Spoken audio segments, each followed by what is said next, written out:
Okay, so today class, I would like to talk to you about the screen Google Sites. So it's a website that you can basically make your own site, pretty much. So the first thing you want to do is make sure you're signed in under the correct Google account that you want to use. And then you're just gonna you can actually type in your search bar Google Sites, and it should be the first link that pops up. So they have a bunch of different templates that you can use. You can start off with a blank page and add everything to it.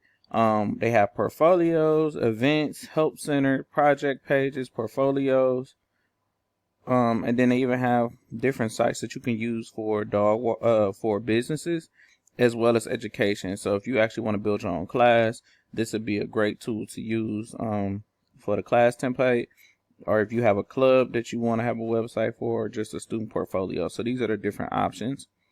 I'm actually going to go back and show you guys the site that I've been working on, which is the actual site that I'm building for my special topics course.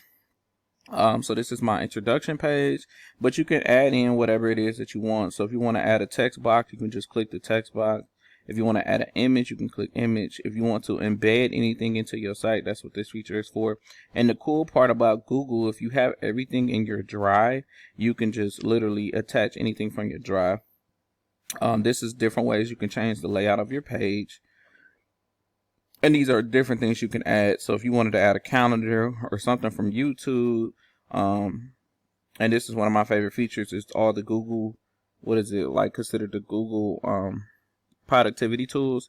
So you have a Google Doc, you can add it here. Slides, sheets, forms, or charts, anything from Google can import directly in. They have different themes that you can select, and then you can make your own pages. So again, this is my introduction page, and then throughout this course I have to build these different activities so I can kind of show you what embedding a Google Doc would look like.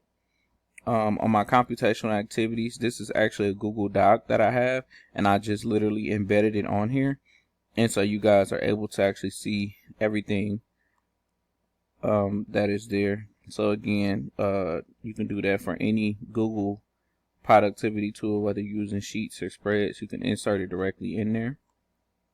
And then the cool part that I do like is once you have put everything on your website, you have to publish it in order for everybody else to access it. So my site is already published. I'm going to click view publish site, and so this is what my site actually looks like. So here's my reading journal with the embedded Google Doc. Again, the computation activities that I had to complete. Here's the Google Doc embedded within it. The second computation activity I had to complete was actually a game. So I embedded the link for the game. It's just loading slow, so you guys can actually play the game directly on the site to kind of get a glimpse of what it looks like or what it's supposed to be. And then when it hits the ground, it will stop the animation. So yeah, I have several different games that I created, and again, here's another Google Doc that I had to embed in order to kind of give a description of my website. Here's where I inserted an image. I really kind of like this quote, but yeah, so this is Google Sites, and again, it's just a great tool that you guys can use. That's free, and again, you can attach any of your Google Suites to it.